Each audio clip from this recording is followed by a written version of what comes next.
We can't wait to welcome you back to the i.d.e.a. Museum.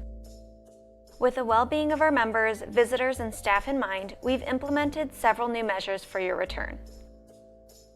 Please review our new admissions policy online prior to your visit. We've masked up.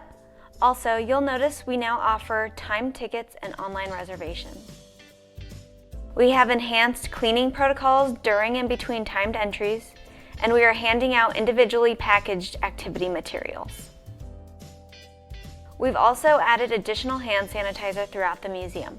We encourage hand washing and good hygiene during your visit. If you or anyone in your party is ill, we respectfully ask you to reschedule your visit. To help with physical distancing, we have reduced the number of people in the museum at any given time. Floor markings and physical barriers have been added to help your group walk about the museum. Museum capacity is managed by our new online ticket reservation system found on our website, i.d.e.a.museum.org. Members and visitors will be required to reserve a timed ticket for their visit during our initial opening for a contactless experience. Members and guests are encouraged to arrive 10 to 15 minutes prior to their ticket entry time to maximize time in the museum. A visitor services team member will check you in. We look forward to seeing you soon.